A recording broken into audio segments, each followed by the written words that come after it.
Welcome to 10-Minute Decade, the channel that covers world history 10 years at a time. Each episode focuses on a single country and a single decade, giving you a clear, fast, and detailed picture of how the world was changing. If you are new here, consider subscribing. New episodes are released every week.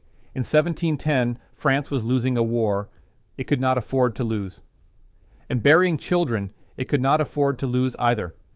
Louis XIV, 72 years old and still on the throne, was watching his dynasty unravel in the most personal way imaginable.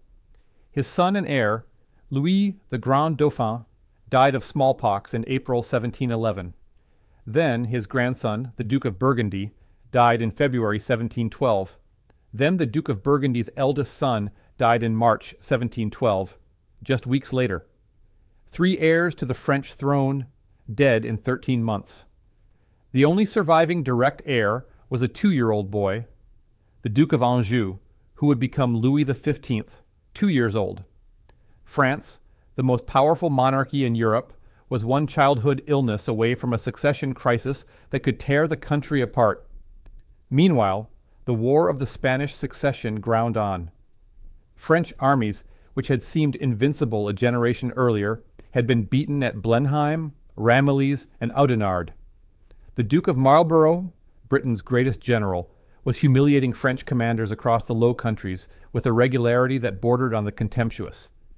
France was negotiating for peace from a position of weakness, and everyone knew it, and yet something remarkable was about to happen, because 1710 is also the year that British politics intervenes on France's behalf in the most unexpected way.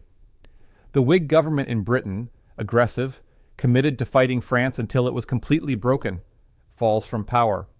The new Tory government of Robert Harley and Henry St. John wants peace. They begin secret negotiations with France behind the backs of their own allies. The coalition that has been hammering France for a decade is about to crack, not because France wins on the battlefield, but because Britain changes its mind.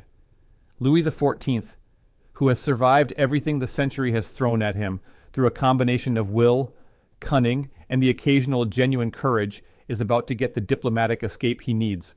But first, France has one more catastrophe to absorb. The winter of 1709. That extraordinary freeze that killed hundreds of thousands has left the agricultural system of France in ruins. The 1710 harvest is better than 1709, but starting from a baseline of near total destruction means that better is still very far from adequate. Bread prices remain elevated. The rural poor remain desperately vulnerable. And in Paris, a city of 500,000 people dependent on grain shipped in from the surrounding regions, the tension in the streets is palpable. The Treaty of Utrecht, signed in April 1713, ends the War of the Spanish Succession.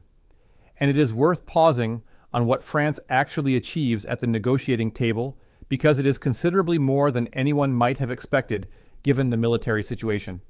Philip V remains King of Spain. Louis XIV's grandson keeps his throne.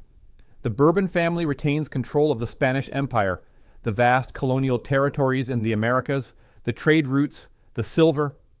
What France gives up is its military dominance of Europe. It acknowledges British naval supremacy, cedes territories in North America, including Acadia and Newfoundland, and accepts a Europe in which no single power can achieve the kind of overwhelming dominance that Louis had spent his reign pursuing. It is not a triumphant peace, but it is a survivable one. And for a country that had been facing the genuine possibility of invasion and dismemberment just a few years earlier, survivable is a considerable achievement. The diplomat who deserves most credit for this outcome on the French side is a man named Nicolas de Mesnager, a relatively obscure commercial negotiator who conducted the secret preliminary talks with Britain with a skill and discretion that his more famous superiors were happy to take credit for afterward. History has not been kind to Mesnager's reputation, partly because the secret negotiations he conducted were seen as a betrayal by France's allies, and partly because diplomats who work in the shadows rarely get the recognition they deserve.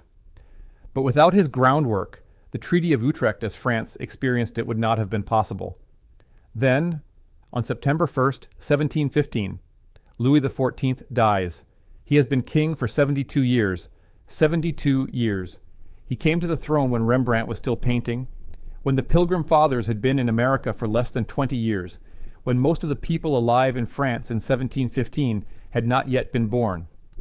His reign has been so long that it has become the fixed point around which French political life organizes itself, the thing that defines what France is, what the monarchy means, what it expects of its subjects, and what it owes them.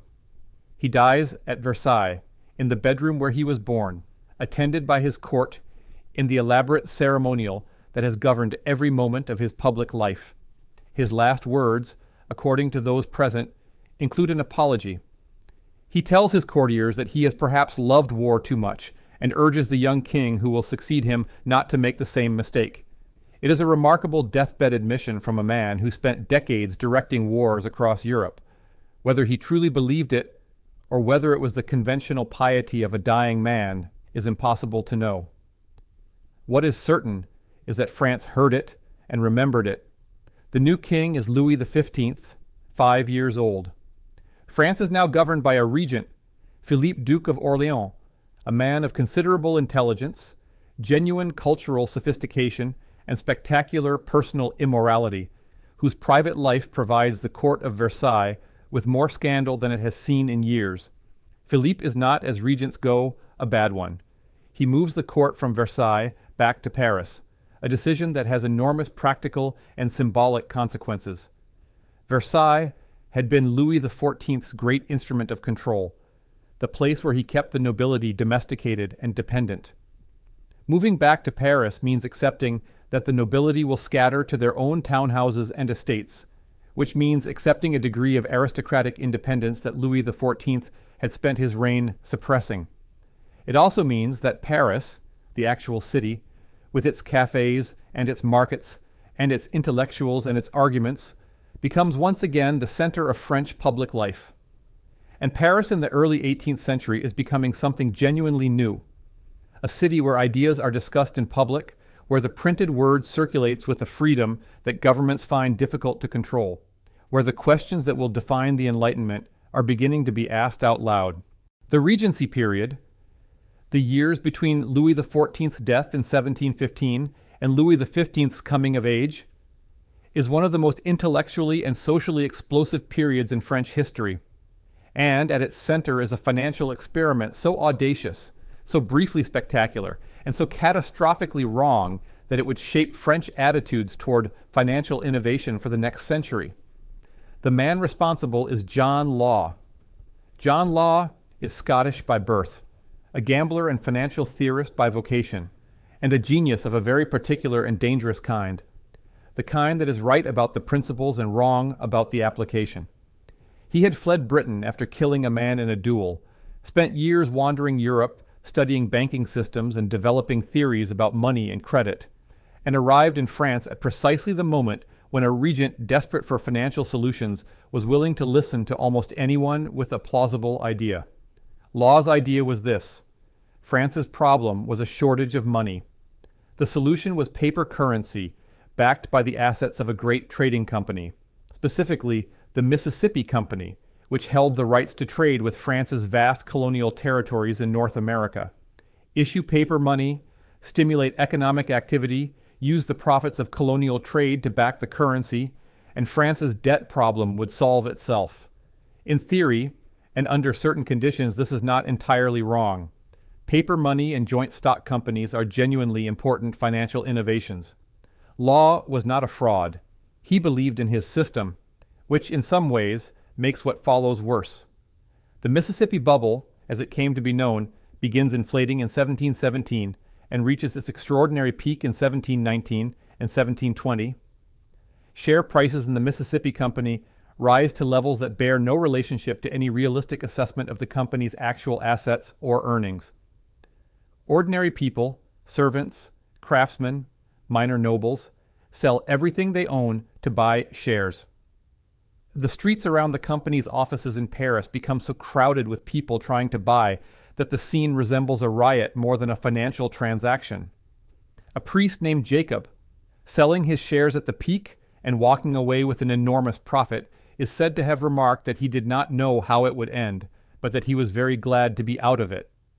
This story is almost certainly apocryphal, but it captures something true about the atmosphere of the time, a mixture of euphoria, vertigo, and the nagging sense that something this good cannot possibly last. It doesn't last. By 1720, the bubble has collapsed. The share price has fallen to near zero. Thousands of people have lost everything. And John Law, who has by this point been appointed Controller General of Finances, the most powerful economic position in France, has fled the country. He dies in Venice in 1729, not wealthy, playing cards to supplement an income that his failed system has left him unable to replenish. The Mississippi bubble leaves France with several important legacies. The immediate one is obvious: enormous financial losses for thousands of people across the social spectrum, a collapse of confidence in paper money and financial innovation that will persist for decades, and a government scrambling to manage the aftermath. But there is a subtler legacy too. The Mississippi scheme briefly created, in the streets of Paris, a moment of social fluidity: servants buying shares alongside nobles, fortunes made and lost across class lines, that unsettled the fixed hierarchies of French society in ways that were difficult to put back in the box afterward.